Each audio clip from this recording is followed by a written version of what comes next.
beautiful earthlings. Welcome back, I'm Chelsea. So today's video, I'm calling it the zipper video. My last video was sort of my check-in abduction story, and that experience of doing a past life regression, which actually just led to Earthalia decided instead of doing a past life regression, we'll just do a current life memory that kind of has been lost in the memory bank. So that actually came after the zipper video, but it felt better for some reason to do that first. So it's not in chronological timeline order, but it felt kind of fun to do the abduction story first and then go into this story or this experience. So basically I had a session, this was about 6 months ago, with my healer Nyla. And she said, you're ready to see more clearly. And she's like, it looks like you're meant to ask your cosmic guides or tell them rather that, yo, I'm ready to see, like, show me what you got. I didn't really know what that meant. And I even just had a Reiki session with my other healer, Sophie, and she said the same thing. Like, she saw that my eyes were like diamonds and like these light beams essentially could come out and I could just pierce into physical and ethereal things and see clearly. And so I'm like, all right. And I don't know why, I was listening to Shaman Dirk and he was saying, if you want to connect to whoever, go to the north area of your house. I did it this one time. It's not something I do every time, but I'm like, anytime I hear something cool or new, I'm like, oh, what the hell, I'll try it. So I went to the north area of my house and I called forward the Pleiadians and I believe the Guardian Fellowship, but it really felt more like I was meant to work with the Pleiadians for this process. And for some reason I just stood there. I think that was actually what Shaman Dirk said, like just to stand in the north corner of your house. So I did, I did sort of like a meditative process, put myself in a slightly trance state, if there is such a thing. And so I was kind of just standing, I don't know, like a starfish with my arms relaxed, and I called the Pleiadians forward and told them my intention, of course setting boundaries and all that yummy stuff.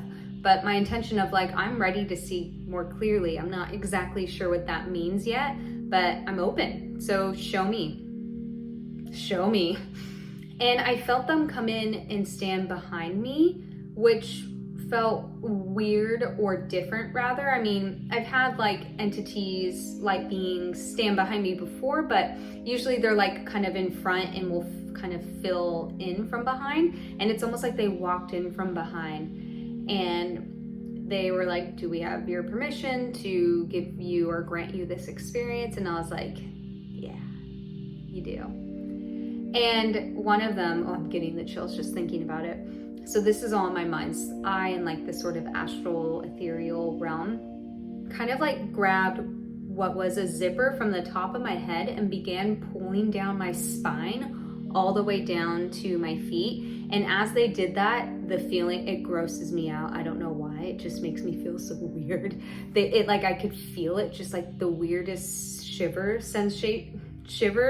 sensation I have ever had, and I could hear that like zipper sound, and it I could feel it now, and it's like my bodysuit just kind of flapped open to the side, as you would imagine, and inside that was like this little blue being, and I was 100% like, what the fuck? And I came out.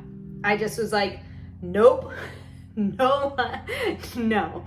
And they kind of came forward. They're like, well, you did say you were ready to see. And they're kind of heckling me like, like, are you? And in a loving way, of course. And I was like, okay, you're right. That just freaked me out. Just feeling the sensation, hearing the zipper, seeing the whole thing. And then just seeing inside of Chelsea is like this blue entity. And I was like, well, what is that? Like, is that some sort of star person? And they're like, that's the first form that your subconscious is comfortable with seeing, but that's not your true form. I was like, okay, let's go back in. I'm ready.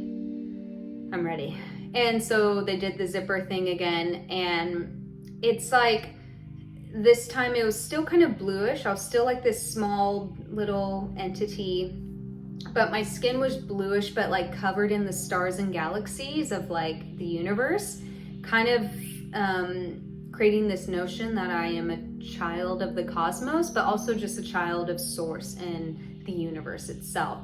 And so for me, it's like how I was seeing this in my mind's eye was there was me with the zipper and the skin flaps to the side, but then there was also in like the little blue universe baby, I don't know, whatever, toddler thingy inside of that, and then me kind of like the outsider watching. So it's like I could walk around and see what I was experiencing, almost. Very interesting. So I was just sort of witnessing and kind of looking and examining this little blue Cosmo baby.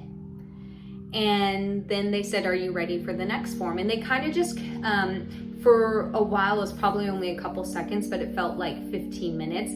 They were quickly showing me like my Syrian self, so maybe soul fractals and the aspects of my soul and just sort of like Syrian self and seeing different lives connected. So it was like a movie where it's just like all these different forms. So I'd like grow and get smaller and my skin would change to like gray to kind of like an orange to blue. It's like I saw my Pleiadian self and all these things. So like this is what your Oversoul has projected out into the universe as a form of graceful expansion and ascension. And then they stopped at this Zeta form. So Zeta's at least a tall gray, so similar to Earthalia. So Zeta's, to me, how I see them, they're like the little gray alien emoji. They're small Zetas. I think those are the Zeta Reticuli. I'm not sure if I'm saying that right. And then there's what I work with, or the form they were showing me is like a tall gray Zeta.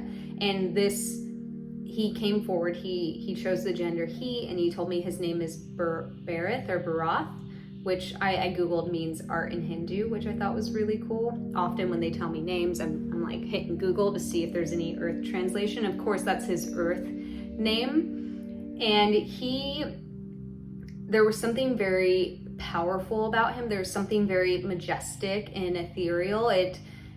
Again, there's no hierarchy, and I guess this is me, but there was just something regal, and I couldn't really place my hand on it, but when I met him, I almost wanted to bow, which I think would have been just so silly. And so they were showing me, and he was in this robe, like a reddish, the robe has changed colors actually now, because I've seen him in a blue robe before too, and a white one, so I think it depends on like, I don't know what he's doing, cruising throughout the universe. And what was so interesting, he wasn't really warm welcoming. How Earthalia is, and how I've explained in previous videos, is they don't have facial emotions, where like you know, he's just like, and it's not very comforting, because as humans we're very like, when we see strangers on the street we like smile, you know. So Earthalia again was explaining to me that, you know, he's not trained to work with humans, or that's not his role, at least in this lifetime.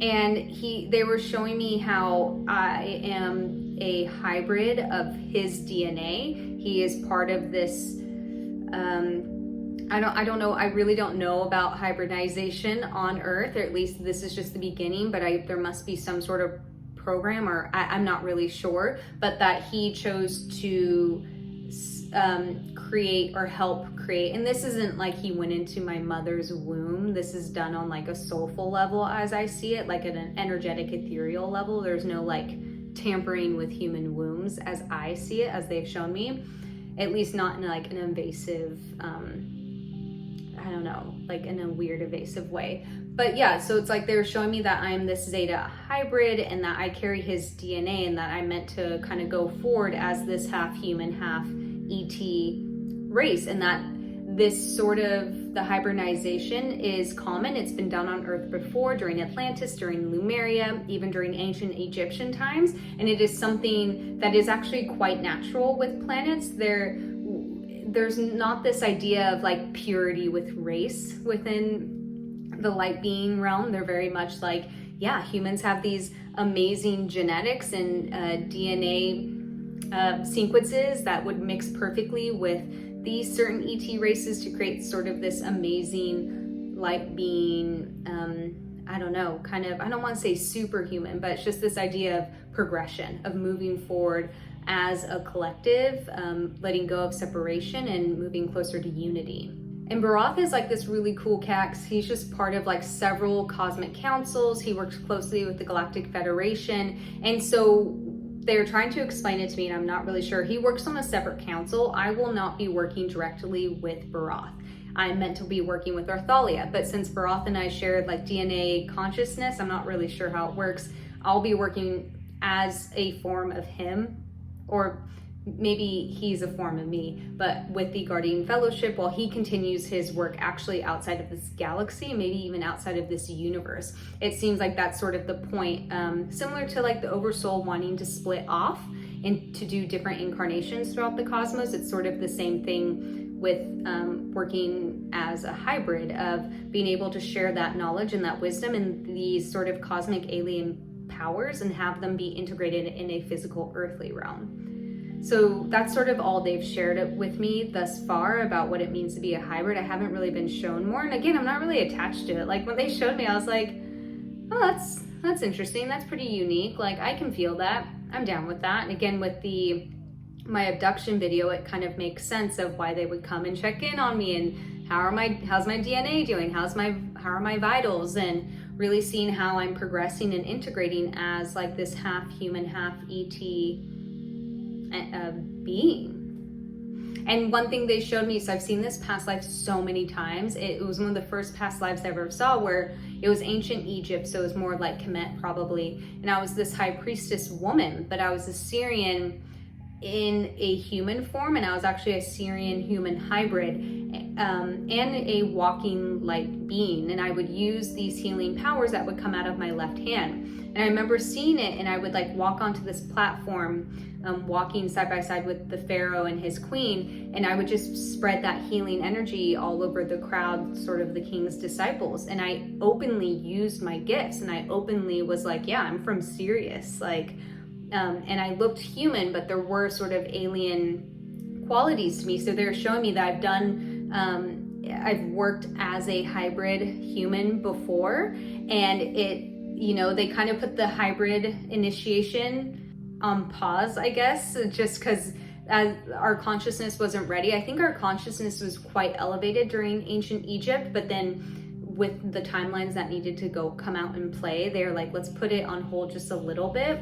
I don't think it was ever put on hold completely, but because there's always going to be those sort of pioneer souls that come down and just sort of keep initiating and integrating this sort of cosmic alien human connection of this direction that Earth is going. So they're showing me that past life where I'm like, oh, okay. Because I definitely was like, what do you want me to do? Like, what am I supposed to do? And they're like, you just share your gifts. You just live as a human, share your gifts. But it's like this knowing that more and more of this DNA will be reactivated, which is something Sophie, I believe, and Nyla, I think have both said, like, there's just like these DNA strands that are ready to be lit the fuck up, So it's really, because maybe you've had a similar experience or feel you're a hybrid too, or maybe not. Again, it's not like something super special. It's just recognizing no matter who we are and what form, we're here to share our gifts and share our essence and help propel the collective consciousness. And I think one final note I share of why they showed me this, or why I'm ready for this now, is there's a lot of fear with sharing my gifts and with channeling. It's kind of like with great power comes great responsibility. And that's also something that showed up in my session with Sophie just yesterday, where I'm like, it felt like this weight on my shoulders where even though perhaps I am this hybrid entity and perhaps I have had ET check-ins like throughout my entire life, I'm still meant to be human. It's really, we're coming into this age of blending the physical and the ethereal. It's not only have to be human or only have to be channeling and have my head up in the stars. It's like, how do I find balance with both? How do I create balance with both and feel integrated within both aspects and both elements? All right, you guys, thank you so much for joining me today. I hope you enjoyed this video. It's a little bit out there, but we just have to share all aspects of ourselves, and what resonates and what doesn't land, that's okay too. So thank you guys so much for joining me and always having an open heart and open mind with all that I share. All right, love you, bye.